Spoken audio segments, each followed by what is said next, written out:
What is up guys, Nolly here and welcome to another Engage Sniper Pack video. Today I'm showing you how the stealth works with the snipers. So first of all, these things offer very little concealment. So there's a specific style that you have to adhere to. You have to try and stay as high up on most missions, take out the guards from afar, but always remember if you're doing it alone, as I am in these clips, I will bring out some team stealth because I imagine that's a little more powerful for that. Remember, if you're alone, you gotta be in range to either drop an ECM down or to run over to them and answer the ECM. It requires a lot of forethought, a lot of preparation, but it can be quite rewarding. They are strong stealth weapons. They're at least the strongest stealth primary I can think of. I can't really think of what it does that pistols don't do, except for maybe tagging from a distance. But they're definitely fun and even a little gimmicky. The wall penetration capabilities are extremely useful though. There were a couple of situations where I found myself either having to take enemies out through walls to avoid the camera spotting them on my side, or doing it because I'd already called an alarm, or I'd kill one guy, dropped his pager, another guy was alerted by that, and I had to turn, shoot through the wall, and managed to take him out. So it does have its uses, it definitely does, but as a stealth weapon I'm not sure exactly how it's going to pan out unless you're playing with a team. Your concealment, I think the lowest I can get it to with the R93 this is, with the suppress, I think it was about 50, so not too bad. What am I saying? It's absolutely dreadful. I can't excuse the concealment. It's extremely high. You're gonna have a tough job. This is election day, by the way. I complete the first day stealth. The second day finishes me off. I think I do cut it out when I break stealth. Primarily because of the infinitely spawning enemies. Remember, with this weapon you have to pick and choose your targets. What you'll see in this gameplay of the election day mission I actually succeed is I choose to, on my escape, drop my 2 ECMs down and take the enemies that may litter my path out from a distance. That felt pretty satisfying and strong. As far as other things in the update go, though, we get the zip wires. The zip wire in Election Day, I have noted, is actually quite strong. It gets you to places where you want much faster than usual and can avoid some of the dangers down below. You do have to be careful, though. The two main points you're likely to get spotted are at the start and the end of the zip wire. Make sure you have that cleared. Vantage points. Now, vantage points for soloing, relatively useless, I should say.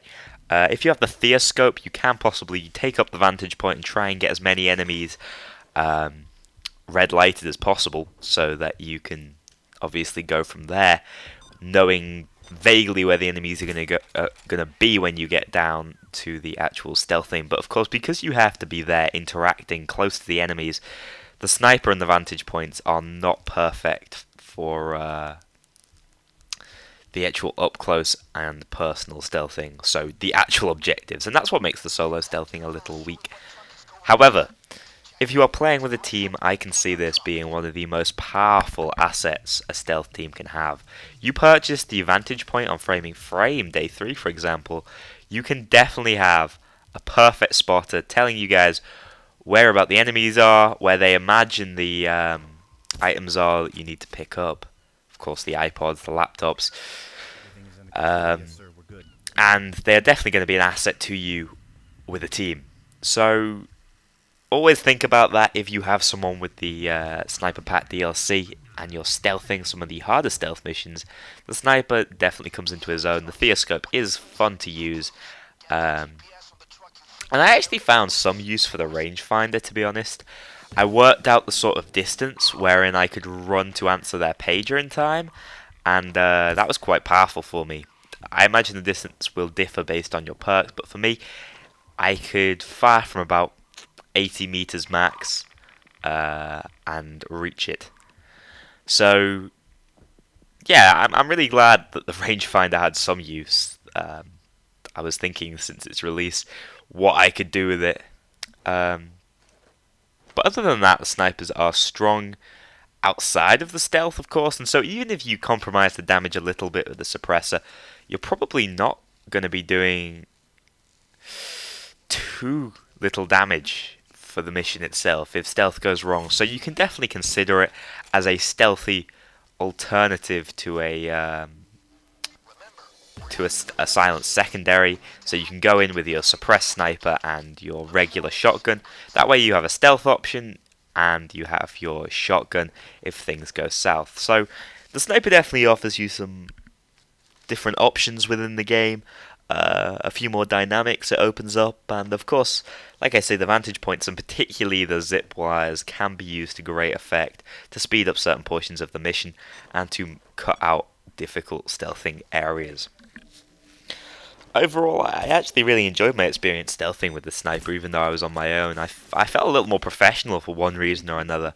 I felt like there was more power in my hands, like any guard at any time, I could take their life.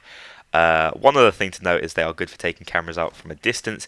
You can take a camera out and follow it up with a shot on a guard, just like out of Hitman, and feel pretty badass in doing so. And like I sort of alluded to earlier, it's quite a useful weapon if you make a mistake stealthing and leaving an enemy out in the open. Because of the sniper's range and because of its ability to shoot through walls, you can take out alerted enemies from a distance, and hopefully, like I said, 80 meters and under, you should be able to run there as long as there's nothing blocking your path and answer the pager. Thanks a lot for watching this stealth review and tutorial, I suppose it could be, if you guys want to take it that way, for how to use the sniper rifles in stealth. Definitely worth trying out if you guys have bought the DLC already. If you guys are still sitting on the fence as to whether you should buy it or not, please watch my DLC review video. Overall, I definitely conclude it's worth buying if you have any interest in using those weapons and the extremely powerful assets. Thanks guys, see you all in the next one. Look,